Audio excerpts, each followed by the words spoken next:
بسم اللہ الرحمن الرحیم نحمدہ ونصلی علی رسولہ الکریم اما بعد۔ غزوہ بنو نذیر مدینہ منورہ سے مشرق کی جانب 2 میل یا کم و بیش فاصلے پر ایک پہاڑ تھا النذیر کے نام سے۔ ملک شام سے حضرت ہارون علیہ السلام کی اولاد میں سے جذام کا ایک قبیلہ جو یہودی ہو چکے تھے وہ اس جگہ آ کر آباد ہوئے، ملک شام سے آئے اور یہاں آ کر آباد ہوئے۔ آنے کا مقصد کیا تھا کہ ان کی کتابوں میں لکھا تھا کہ آخری زمانے کے جو نبی ہیں وہ اس سرزمین میں آئیں گے، تو یہ اس نیت سے آئے تھے کہ جب وہ آئیں گے ہم ان پر ایمان لائیں گے، ہم ان کے ساتھ رہیں گے۔ تو اس طرح ہارون علیہ السلام کی اولاد کے یہ لوگ شام سے مدینہ آئے اور وہاں النذیر پہاڑ میں آباد ہوئے۔ اب اس کو انہوں نے وہاں اپنا قلعہ بنایا اور جو بستی تھی ان کی وہ پوری قلعہ نما بستی تھی اور خوب مالدار تھے، ساز و سامان بھی خوب تھا، معیشت بھی ان کی مضبوط تھی اور جنگی ساز و سامان، لڑائی کا ساز و سامان بھی بہت تھا اور ان کی تعداد بھی ٹھیک ٹھاک تھی، یعنی تعداد کے لحاظ سے، معاشی قوت کے لحاظ سے، جنگی ساز و سامان کے لحاظ سے، اپنے اس قلعے کی لحاظ سے، ہر لحاظ سے یہ مسلمانوں پر بظاہر فوقیت رکھتے تھے۔ تو جس جگہ یہ آباد ہوئے وہاں وہ پہاڑ کا نام نذیر تھا، تو اس طرح یہ لوگ بنو النذیر کہلائے جانے لگے۔ نبی پاک صلی اللہ علیہ وسلم جب ہجرت کر کے مدینہ طیبہ تشریف لائے تو مدینہ کے جو بستی تھی وہاں جو آبادی تھی وہاں 2 قبیلے تھے، اوس اور خزرج، جو یمن سے مدینہ آئے تھے اور یہ بنو نذیر کے بہت بعد میں آئے تھے، یعنی یہودیوں کے بہت بعد میں آئے تھے، تو ان کے بہت سے لوگ مسلمان ہو گئے تھے، تو انہوں نے نبی پاک صلی اللہ علیہ وسلم کو اپنا سردار منتخب کر لیا۔ نبی پاک صلی اللہ علیہ وسلم نے مدینہ طیبہ کے قرب و جوار میں رہنے والے جتنے بھی قبائل تھے ان سب کے ساتھ مل کر ایک معاہدہ کیا جس کو میثاق مدینہ کہا جاتا ہے۔ اس میں یہ بنو نذیر بھی تھے، اس میں بنو قریظہ بھی تھے، یہ 2 یہودیوں کے بڑے قبیلے تھے، بنو نذیر، بنو قریظہ۔ اس کے علاوہ ان کی 2 شاخیں بھی تھیں، چھوٹے قبیلے تھے 2، ایک بنو قینقاع اور ایک بنو حارثہ۔ تو اس طرح قرب و جوار میں جتنے بھی قبائل تھے سب کے ساتھ ایک معاہدہ کیا جس میں یہ بات طے ہوئی کہ ایک دوسرے کے خلاف کوئی کارروائی نہیں کریں گے، کوئی لڑائی نہیں کریں گے، ایک دوسرے کے کسی آدمی کو کسی قسم کا کوئی نقصان نہیں پہنچائیں گے، ایک دوسرے کے خلاف دشمن کا ساتھ بھی نہیں دیں گے۔ کوئی باہر سے آ جائے حملہ آور، کسی ایک پر حملہ آور ہو تو باقی سب مل کر اس کا مقابلہ کریں گے، اور مذہبی معاملات میں مداخلت نہیں کریں گے، کسی کو اس کا مذہب چھوڑنے پر مجبور نہیں کیا جائے گا، زبردستی نہیں کی جائے گی، اور اگر کسی وجہ سے کسی ایک قبیلے کے کسی آدمی پر دیت آ جاتی ہے تو سب اس دیت میں بھی شریک ہوں گے، مل کر وہ دیت ادا کریں گے۔ اس طرح کی باتیں اس معاہدے میں تھیں اور وہ معاہدہ طے ہو گیا۔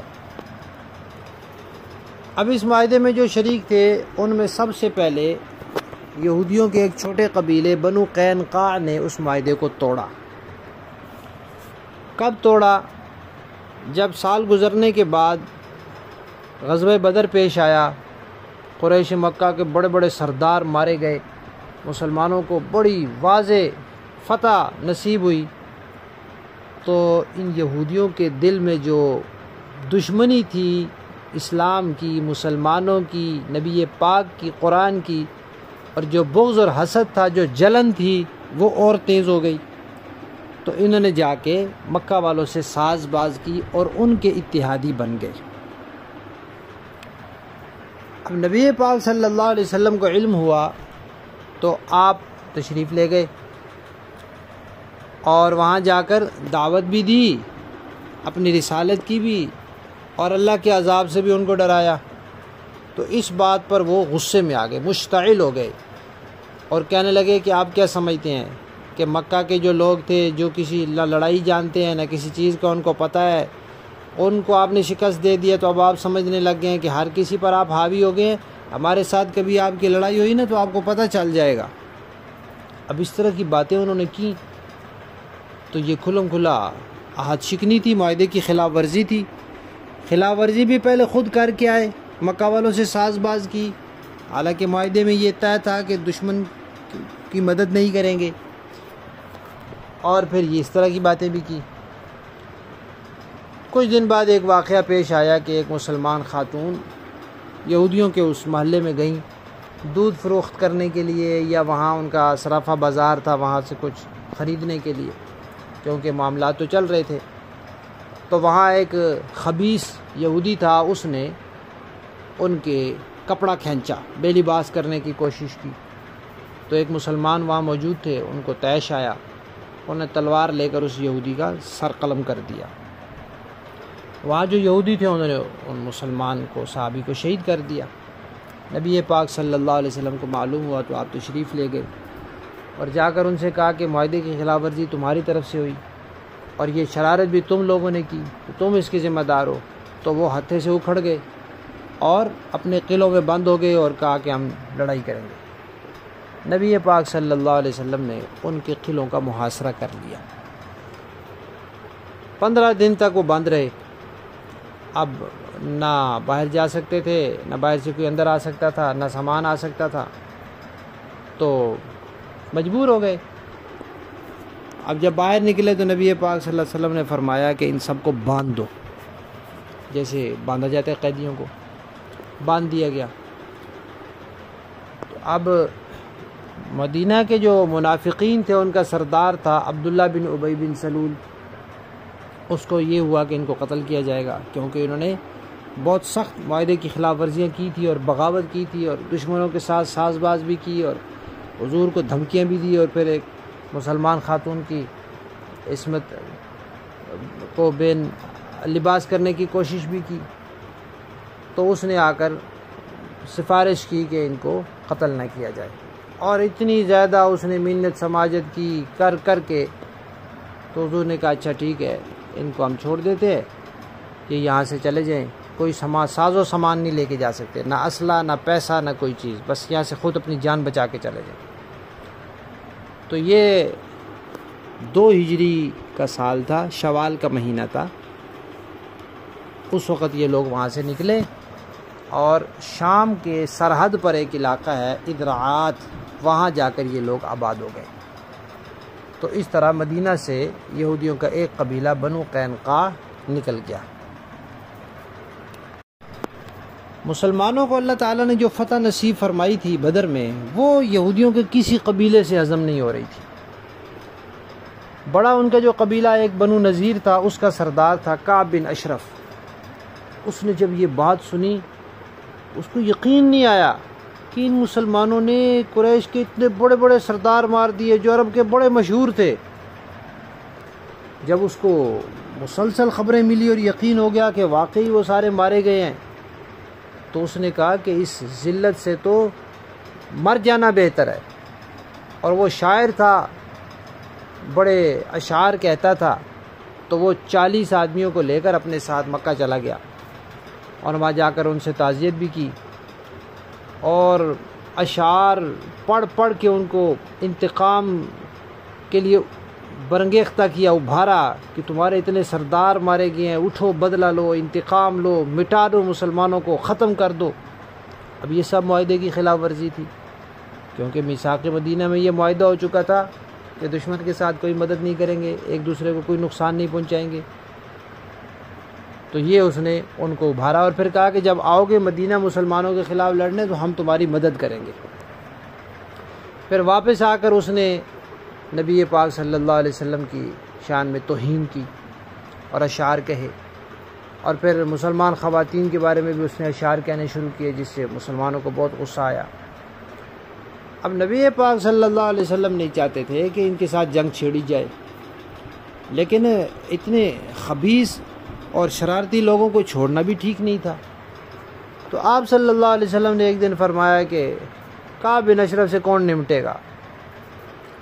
تو ایک صحابی تھے محمد بن مسلمہ رضی اللہ تعالیٰ عنہ، انہوں نے کہا یا رسول اللہ آپ یہ چاہتے ہیں کہ اس کو قتل کر دیا جائے؟ حضور نے فرمایا ہاں، اور توہین رسالت کا مجرم تھا، اس کی سزا ہی قتل ہے۔ تو حضور نے کہا جی۔ انہوں نے کہا کہ اس کو قتل کرنے کے لیے وہ کوئی ہیلا بہانہ کرنا پڑے گا، کچھ باتیں اس کو کہنی پڑیں گی، تو بناوٹی باتیں، تو ان کی پھر اجازت ہے مجھے؟ تو حضور نے کہا اجازت ہے۔ اچھا ایک بات رہ گئی کہ یہ جو کعب بن اشرف کو قتل کرنے جا رہے تھے، اس سے پہلے ایک مرتبہ کعب بن اشرف نے نبی پاک صلی اللہ علیہ وسلم کو اپنے گھر میں دعوت دی، کیونکہ یہودیوں کے ساتھ معاملات چل رہے تھے تو دعوت قبول کر لیتے تھے، کاروبار بھی تھے، لینا دینا بھی تھا۔ اب اس خبیث کا ارادہ یہ تھا کہ یہ تشریف لائیں گے تو ان کو یہاں کسی بہانے شہید کر دیا جائے۔ اس نے اپنے آدمی متعین کر کے بٹھا دیے۔ نبی پاک صلی اللہ علیہ وسلم تشریف لائے، آ کے بھی بیٹھے ہی تھے کہ جبرائیل علیہ السلام نے بتا دیا اور حضور اٹھ کر واپس آ گئے۔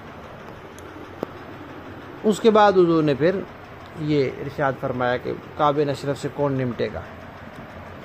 پھر وہ آگے قصہ ہے کہ محمد بن مسلمہ جو ہیں وہ ایک اور صحابی کو ساتھ لیا، وہ صحابی جو تھے وہ اس کے کعب بن اشرف کے رضاعی بھائی بھی تھے، اور ایک اور صحابی ساتھ، یہ تینوں حضرات گئے۔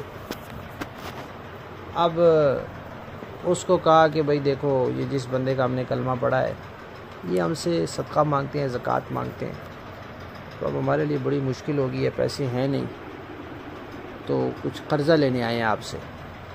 اس نے کہا کہ ابھی تو اور بھی تم اکتاؤ گے۔ انہوں نے کہا بھئی دیکھو اب ہم نے کلمہ تو پڑھا ہے ان کا، ایک دم سے تو نہیں چھوڑ سکتے، انجام دیکھتے ہیں نتیجہ کیا ہوتا ہے، تو ایسے کرو کچھ غلہ ہمیں جو ہے نا قرضہ دے دو۔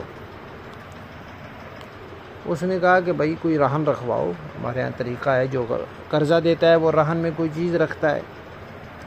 تو انہوں نے کہا کیا رہن رکھوائیں؟ تو وہ خبیث کہنے لگا اپنی عورتیں رکھوا دو۔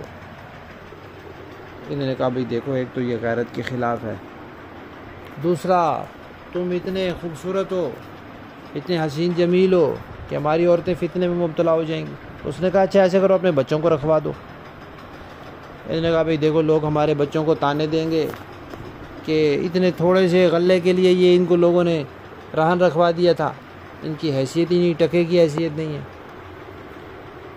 تو اس نے کہا دیکھو، انہوں نے صحابی نے کہا کہ دیکھو ہم اپنا اسلحہ نہیں اپنے سے علیحدہ کرتے، کسی کو دیتے نہیں ہیں، لیکن اگر تم کہو تو ہم اسلحہ رکھوا سکتے ہیں رہن، تو ہمیں غلہ دے دو۔ اس نے کہا جی ٹھیک ہے، ایسے کرو رات کو آ جاؤ اور غلہ لے جانا اور اسلحہ رکھوا جانا۔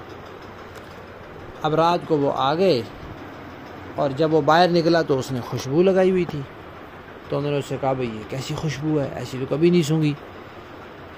اب وہ اللہ کے نبی کا دشمن تھا، دین کا دشمن تھا، صحابی کو اس سے کام مناسبت ہونی تھی، لیکن اس کو آخر قتل کرنا تھا، کوئی بات بنانی تھی۔ تو ایک دفعہ اس کی خوشبو سر کی سونگھی، دوسرے ساتھیوں کو بھی سونگائی، اس زمانے میں طریقہ ہوتا تھا سر میں خوشبو لگائی جاتی تھی۔ دوسری دفعہ اس کو کہا ایک دفعہ پھر سونگو، اس نے کہا سونگ لو۔ تو آگے ہوا تو اس کے بالوں سے پکڑ لیا اور اپنے ساتھی کو کہا گردن اتار دو، تو بس اس کی گردن اتار دی، قتل کر کے واپس آ گئے۔ تو نبی پاک صلی اللہ علیہ وسلم کو اطلاع دی تو آپ نے فرمایا افلحت الوجوہ، یعنی بہت ہی خوشی کا اظہار فرمایا کہ یہ چہرے کامیاب لوٹ کر آ گئے۔ پھر آپ صلی اللہ علیہ وسلم نے باقی یہودیوں سے پھر معاہدہ لکھوایا کہ آئندہ کوئی ایسی گڑبڑ نہیں کرے گا، نہ کسی مسلمان کو شہید کرنے کی سازش، اور نہ کوئی ایسی حرکت، نہ مسلمانوں کے بارے میں اشعار وغیرہ، تو سب نے معاہدہ کیا۔ اب آپ دیکھیں جو کعب بن اشرف تھا اس کے کتنے جرم ہیں، نبی پاک کی شان میں گستاخی، حضور کی مذمت میں شعر، مسلمان عورتوں کے بارے میں شعر، جو معاہدہ کیا تھا اس کی خلاف ورزی، پھر جو قریش تھے ان کو مسلمانوں کے خلاف جنگ کے لیے ابھارنا، پھر دعوت کے بہانے نبی پاک صلی اللہ علیہ وسلم کو بلا کر شہید کرنے کی سازش کرنا، اور اسلام کے بارے میں بھی وہ طعن و تشنیع کے شعر کہتا تھا۔ لیکن ان سب میں سب سے بڑا جرم اس کا توہین رسالت کا تھا، تو نبی پاک صلی اللہ علیہ وسلم نے اسے قتل کروا دیا۔ تو یہ بنو نذیر کا سردار تھا۔ تو اس طرح یہودیوں کا ایک قبیلہ بنو قینقاع تو جا چکا تھا شوال 2 ہجری میں، اور اس کے بعد پھر یہ کعب بن اشرف والا واقعہ پیش آ گیا۔ تو یہ جو غزوہ بنو نذیر ہے، اس کی جو ہماری یہ ریکارڈنگ ہے اس کا پہلا حصہ مکمل ہوا، باقی انشاءاللہ دوسرے حصے میں بتائیں گے۔